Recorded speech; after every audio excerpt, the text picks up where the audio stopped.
నిందింపబడి, సేవకుని పని అది. సేవకుని బాధ ఎట్లుందో చూడండి ఒకసారి. సేవకులు నిందింపబడి దీవించుచున్నారు. సేవకుడు నిందించబడుతున్నాడు, కానీ మిమ్మల్ని దీవిస్తాడు. సేవకుడు నిందించబడతాడు, సేవకుడు ప్రజలను దీవిస్తాడు. ఆ ప్రజల రక్షణ కొరకు, ఆ ప్రజల క్షేమం కొరకు మొరపెడతాడు. తన హస్తాన్ని దేవుని వైపు ఎత్తుతాడు. ప్రభువా, ఈ ప్రజలను దీవించు అని, ఈ ప్రజలను దీవిస్తున్నాము అని సేవకుడు పలుకుతాడు. సేవకుని బాధలు ఇన్నాన్ని కావు. నిందించబడి దీవించుచున్నాము, హింసింపబడి ఓర్చుకొనుచున్నాము. ఎక్కడికేచో వచ్చాడు, 4 మాటలు తిడితే వెళ్ళిపోతాడు అనుకుంటుంటారు. ఓర్చుకుంటున్నాడు సేవకుడు. సేవకుని దగ్గర ఏముంది? ఓర్పు ఉన్నది. ఓర్చుకుంటాడు.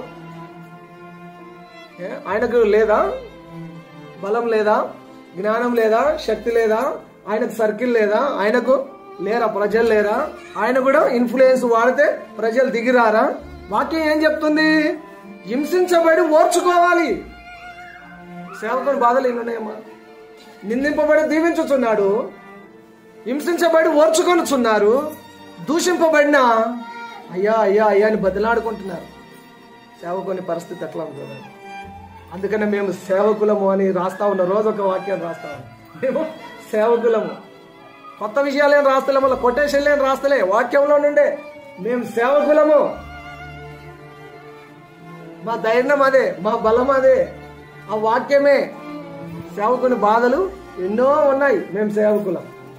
ఇది కూడా రాసిన ఒక రోజు.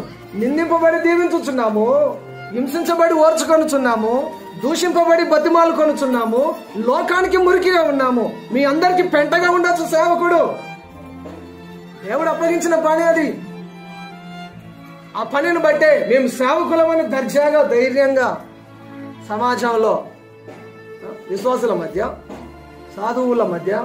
సాధువులంగా ఓర్చుకునే వారంగా, దీవించే వారంగా ప్రభు మమ్మల్ని పెట్టాడు. మాకు అప్పగించిన పనిలో మేము నమ్మకంగా ముందుకు సాగుతూ ఉన్నాము. మేము సేవకులము. సేవకుని బాధలు రకరకాలుగా ఉన్నాయి. నిందించబడి దీవించుచున్నారు, హింసించబడి ఓర్చుకొనుచున్నారు, దూషించబడి బతిమాలు కొలుచున్నారు, లోకానికి మురికిగాను అందరికి పెంటగాను ఎంచబడిన దురదృష్టవశాత్తు, నా సైడు చూస్తూ వినండి, దురదృష్టవశాత్తు విశ్వాసులు కూడా, కొందరు విశ్వాసులు కూడా సేవకులను హీనంగా, హేళనగా, దూషణగా చూస్తూ ఉన్నారు. సేవకులను కొంతమంది విశ్వాసులు కూడా అన్యుడు చూస్తున్నాడండి. వాళ్ళ లెక్క వేరు. క్రైస్తవులు కూడా సేవకుని హీనంగాను, దూషణగాను, నిందించే వ్యక్తులుగాను, అపహాస్యం చేసే వ్యక్తులుగాను సేవకులను చూస్తున్నారు. స్ట్రేట్గా మీకు చెప్పే ఒక విషయం ఏంటంటే, నా ముందున్న మీకు కావచ్చు, ఒకవేళ ఇది టెలికాస్ట్ అయినాక చూస్తే ప్రజలు కావచ్చు, మీరు ప్రవక్తను గౌరవిస్తే ప్రవక్త ఫలం పొందుకుంటారు.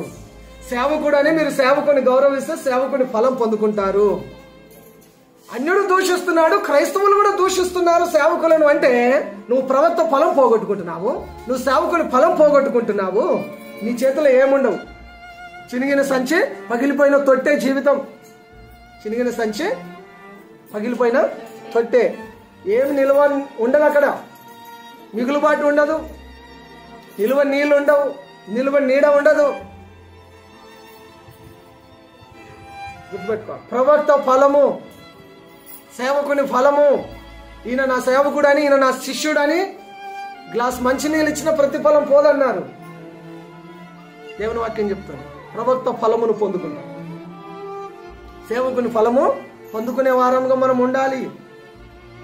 అన్యుడి లెక్క వేరు, క్రైస్తవుల లెక్క వేరు. అన్యుడితో సహా క్రైస్తవులు కూడా సేవకులను దూషించి, హింసించి, చెడ్డ మాటలు మాట్లాడినప్పుడు మీరు ప్రవక్త ఫలమును, సేవకుని ఫలమును పోగొట్టుకుంటున్నారు. జాగ్రత్త పడాలి.